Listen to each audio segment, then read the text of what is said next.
Hi, and welcome back to my Crafty Hen House. My name is Elaine. Today I have you in my kitchen and we're going to go through the steps of making some homemade cooking vanilla. Now this vanilla is made with vodka. Now this is lower shelf vodka. I think I paid about $12 for this bottle. And we're also going to be using some vanilla beans. Now this recipe will call for 2.5 vanilla beans in a pint-sized jar. This is your pint-sized jar. I'm going to be using my canning jars that I have excess of. And while I am on that subject with the lids, I know we all have extra lids that are laying around.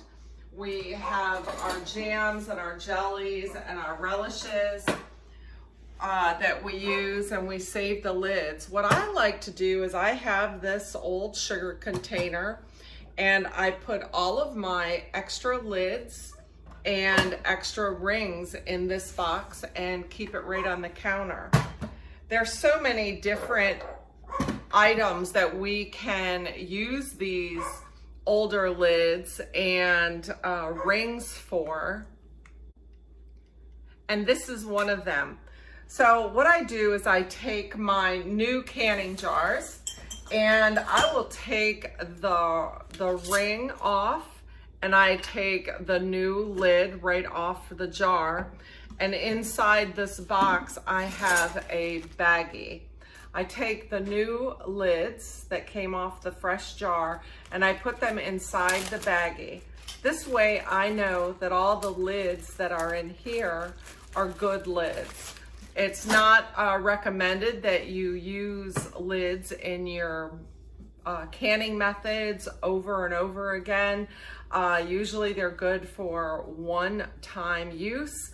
They have a rubber gasket that is built into the lid on the inside. And let me show you very quickly the difference of a new and a used.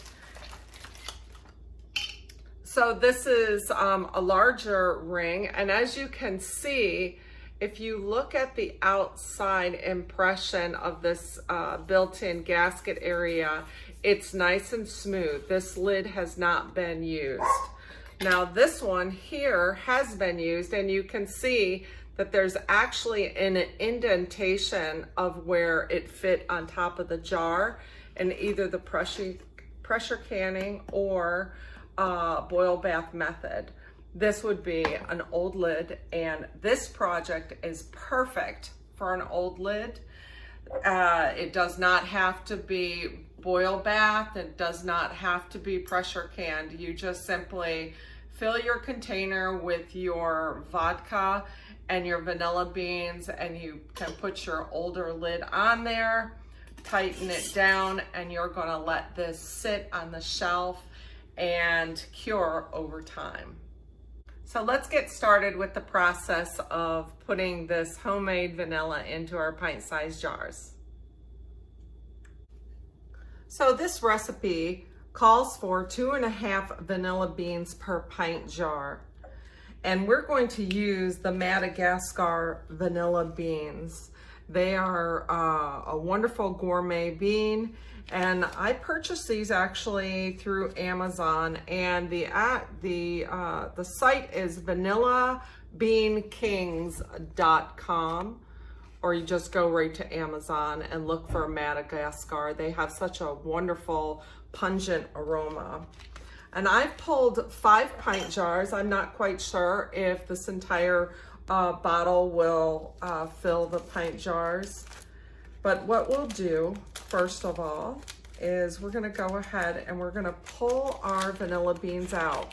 And what you wanna do is you're gonna take your vanilla beans and we're gonna cut them lengthwise down the vanilla bean. And then in each jar, we're going to place 2.5 vanilla beans. So we'll take the vanilla bean and we're gonna go ahead and we're gonna slice right down the center. This is going to split the vanilla bean and expose all of the goodness on the inside. And this is what the inside of the vanilla bean looks like. There is wonderful buildup of vanilla, if you can see this. And all of that will permeate throughout your vodka and turn this into a wonderful cooking vanilla. So we're gonna split each one.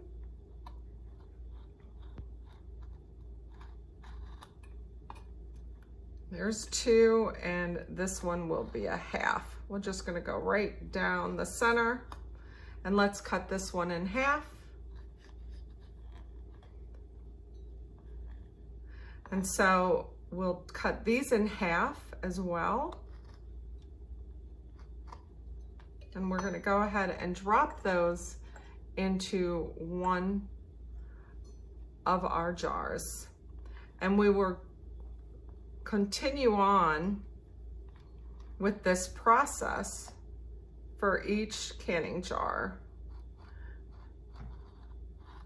These Madagascar vanilla beans are quite soft, which makes it very nice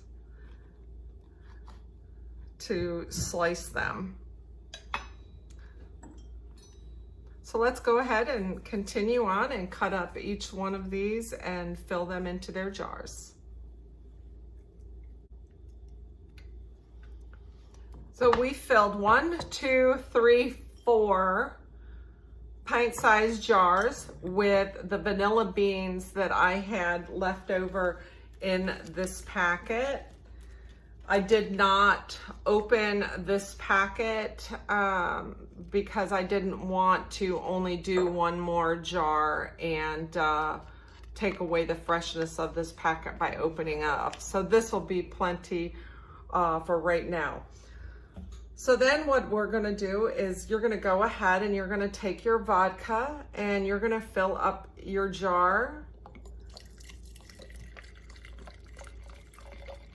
And this is gonna sit on the shelf and just keep fermenting over time. And by the time the holiday seasons come around, you'll have some beautiful cooking vanilla. And you'll really be able to tell how wonderful it is by the change in the color. The vanilla beans will start seeping like a nice tea color throughout the vodka over time, and you'll have such a beautiful cooking vodka. So let's continue filling up these jars and we will see how much we get from this one bottle. So as easy as that, we were able to make 4 pint-sized jars of cooking vanilla. Now again, this is going to sit on your shelf in a darker place and just let this saturate throughout this this vodka. And out of this is a 1.75 liter. I was able to do all 4 jars right to the very top, so this worked out perfectly. I didn't have to open a second one. And again, the recipe is for a pint-sized jar filled with vodka or any vodka of your choice, and 2.5 vanilla beans split down the center. Let this sit on the shelf and ferment, I would say at least 4 to 6 months, and really let that flavor saturate throughout the vodka, and you'll have a wonderful cooking vanilla. So I hope you enjoyed this tutorial on how to make cooking vanilla, and you go out and get some of the supplies yourself to make your own. And until next time, thank you for joining me, and God bless.